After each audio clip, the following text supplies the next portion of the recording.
Et donc là je voulais poser un peu la question de pourquoi un homme doit toujours cacher ses sentiments ou ses émotions, pourquoi c'est considéré comme quelque chose de plus féminin. Et enfin la féminisation des sentiments, personnellement je trouve ça anormal alors que moi-même je suis une femme. Enfin je veux dire, c'est humain, si un homme veut pleurer, qu'il pleure, en sachant que 90% de la communication émotionnelle est non verbale. Et c'est plus quelque chose qui se voit dans les yeux, dans les mimiques, etc. C'est pas quelque chose que je peux comprendre ni admettre.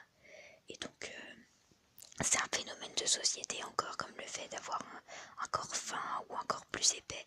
Il y a quelques années c'était les skinny qui étaient à la mode, etc. Et donc tout le monde se ruait plutôt pour être skinny, etc. Là c'est déjà plus curvy, vous comprenez.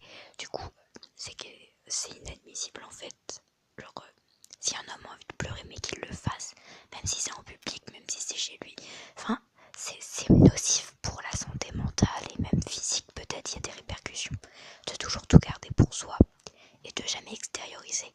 J'ai un ami qui est dans ce cas-là et je citerai pas son nom évidemment, mais je sais que sur le long terme ça lui fait mal et que au final émotionnellement il est instable à cause de ça.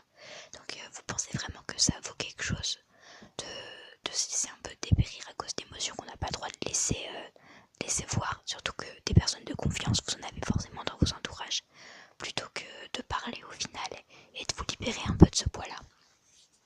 Donc si vous avez un problème comme ça émotionnellement et que vous, du coup vous osez pas montrer et que souvent l'homme doit paraître plus froid, plus fort, plus tout ça, mais c'est débile.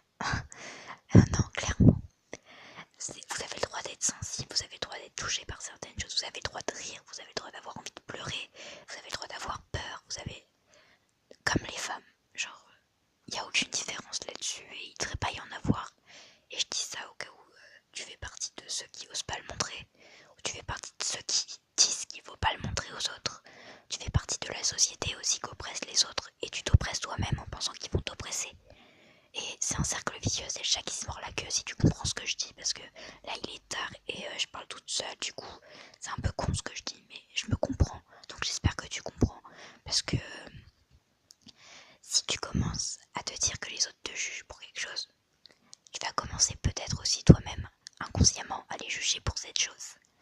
Et donc si tu commences à agir comme tu as envie d'agir, comme tu te sens, et que si tu laisses tout reposer comme ça et tu t'enlèves un poids en fait, et tu seras mieux, tu seras plus épanoui dans ta vie.